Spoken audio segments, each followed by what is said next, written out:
From New York to Paris and Milan to London. And now Seoul is looking to steal many hearts and eyes through the biannual Seoul Fashion Week over the next few days. We're joined by James Dykes to discuss. Welcome. Hi. Thanks for joining us. James, what purposes do fashion events like Seoul Fashion Week serve? I mean, how are they more than just, glamorous runways? Of course. I guess the biggest thing is that it offers direction to the buyers and the retailers that are attending these shows, and it really shows them what they should be looking out for to buy for the season ahead.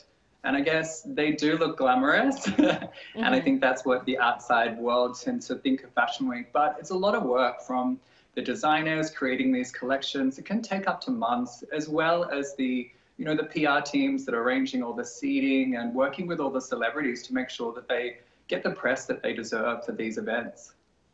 I'm sure. Then what makes Seoul Fashion Week different from the ones, let's say, over in New York, Milan, and Paris? Of course.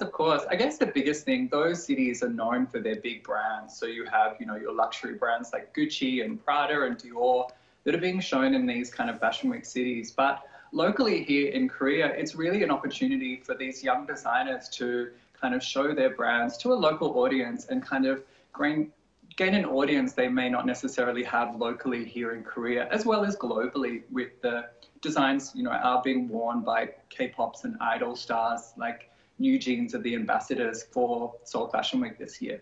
Definitely. Then what are some of the 2024 spring and summer or fall and winter trends that, stand out, or maybe some of our viewers may be interested in learning about?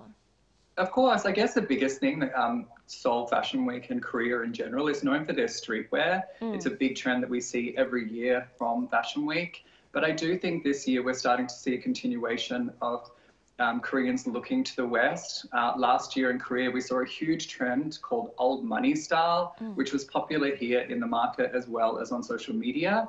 But I do think that this is going to continue in more of a preppy Americana style that we might see in the kind of on the streets in Seoul and kind of on Korean celebrities also.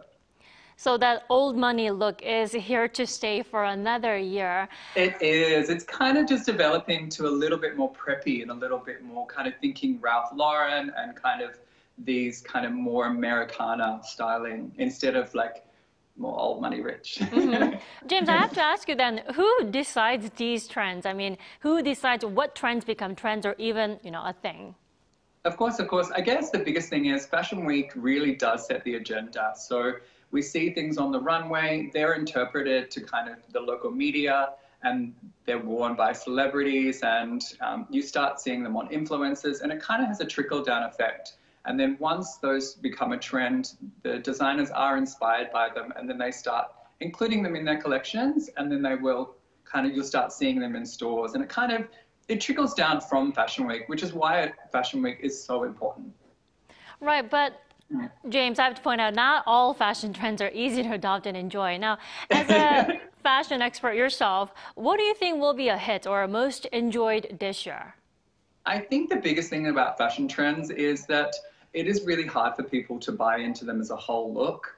I think that not everyone can change their wardrobe every season, which is really not cost effective or possible for a lot of people. So I think the biggest thing is just to really start small, even if it's something like accessories or entering into these trends in a way that's on the less scary side of things. I think accessories are a great way to kind of enter a trend without kind of having to change your whole aesthetic and feeling comfortable to wear what you want. Like, not everyone has to embrace a trend. Definitely. All right, James, thanks so much for joining us this morning. We appreciate it. Thank you so much for having me.